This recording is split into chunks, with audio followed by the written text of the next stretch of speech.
Buenas noches, maestro. Nosotras le vamos a hablar acerca de la ley de Fourier para cuerpos cilíndricos. Mi equipo está conformado por Aria Chaparro, Lucía Mariel, Figueroa Ibarra Saraí y yo, Tri Ronquillo, Carla Joana. Y bueno, las leyes de la termodinámica tratan de la transferencia de energía, pero solo se refieren a sistemas que están en equilibrio.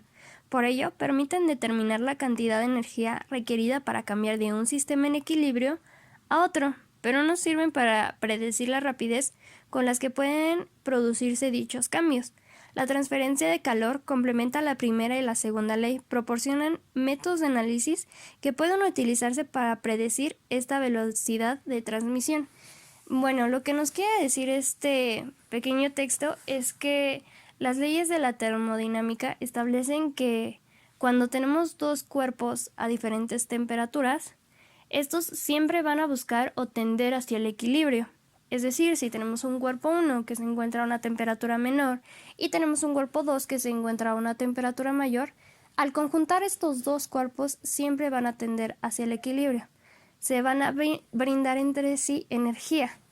Sin embargo, pues estas leyes no nos dicen cuál es la velocidad que se da para producir estos cambios. Y eso es muy importante en esta asignatura que tenemos, que es fenómenos de transporte.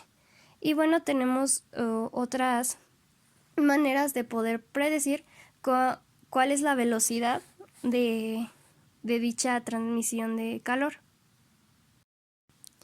Y como decíamos, los procesos de transferencia de calor se pueden cuantificar en términos de ecuaciones de velocidad apropiadas. La ecuación de velocidad en este modo de transferencia de calor se basa en la ley de conducción térmica de Fourier. Esta ley establece que la tasa de tiempo de transferencia de calor a través del material es proporcional al gradiente de la temperatura y al área. Y bueno, como decíamos desde un principio, vamos a estudiar cómo se da esta transferencia de calor en cuerpos cilíndricos y cómo la podemos aplicar en una fórmula. Y para ello mi compañera Saraí le va a explicar acerca de la fórmula de la ley de Fourier. Bueno, en este caso les voy a explicar cómo llegamos a la ecuación de Fourier en el caso de un cilindro. Anteriormente ya habíamos encontrado esta ecuación, pero para aplicarla en placas rectangulares. Y pues obviamente nos cambiaría nuestra fórmula en cuanto al área y nuestra resistencia, que es pues nuestra distancia o posición. En este caso, pues la primera ecuación fue la que obtuvimos anteriormente. Entonces, lo único que cambiaría hasta el momento sería nuestra resistencia, ya que antes utilizábamos la diferencial de X se refiere a la distancia o posición, y en este caso el espesor de nuestro tubo sería dado por un radio. Luego sustituimos también en la parte del área cómo obtuvimos el área de nuestro cilindro. El área de nuestro cilindro va a ser igual a 2 veces pi multiplicado por el radio por la longitud de y luego esa área la despejamos del otro lado, ya que de un lado queremos que nos quede el flujo de transferencia de calor, o también conocido como flux, y del otro lado me queda pues mi conductividad térmica multiplicado por la diferencial de la temperatura entre la diferencial de mi radio. Como sabemos, nos queda una ecuación diferencial y por lo tanto vamos a separar variables y me quedarían dos integrales. Mis dos integrales van a ser definidas, ya que tengo pues dos radios y tengo dos temperaturas. En la primera integral sacamos el flux y integramos con respecto al radio, y en la segunda integral sacamos lo que es la conductividad térmica y resolvimos la integral con respecto a mis temperaturas. Y bueno, mi integral me quedó de esa forma como se muestra,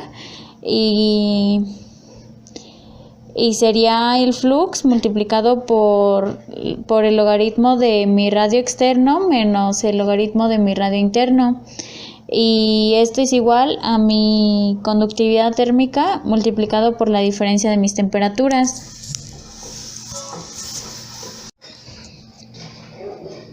Aquí, como se muestra, lo único que hice fue que al resultado de mi integral anterior le cambié la parte de los logaritmos de los radios, ya que hay una propiedad de los logaritmos que me dice que si resto dos logaritmos, este va a ser igual a la división entre estos, y nada más cambiaría eso. Después de esto, lo que hice fue cambiarles los signos de ambos lados de una forma que no alterara mi ecuación.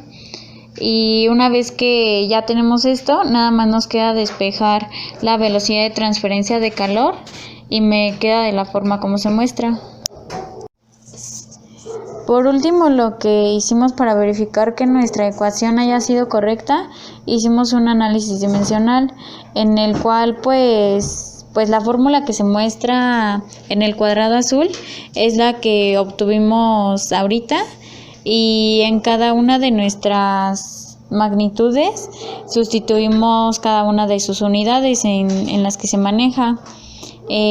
Al final de esto, pues ya nos quedó como que la velocidad de transferencia de calor quedaría en watts, lo cual indica que nuestra ecuación es correcta.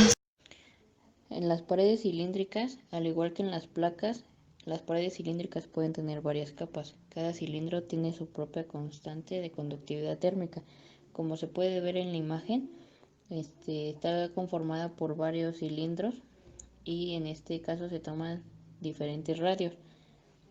Se toma como temperatura inicial la temperatura del fluido del primer radio y como temperatura final la del último radio.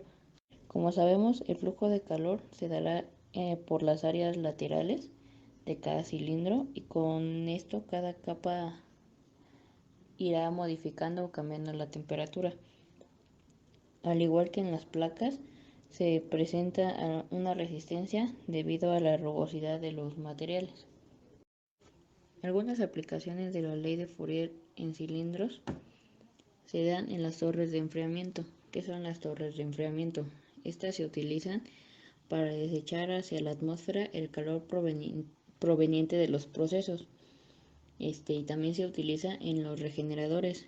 Un regenerador es un intercambiador en el cual se aplica un tipo de fluido periódicamente, es decir, en un mismo espacio y ocupando alternativamente por gases calientes o fríos.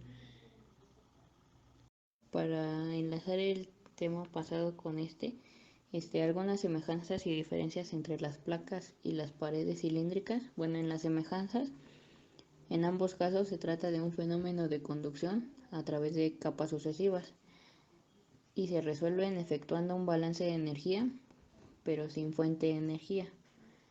Y en el caso de las diferencias, en los cilindros el área de transferencia varía dependiendo de la distancia y en el rectangular no. Cada caso lleva una ecuación diferente. En el caso de las paredes rectangulares, la resistencia térmica es directamente proporcional con la distancia, y en el caso de las paredes cilíndricas es inversamente proporcional.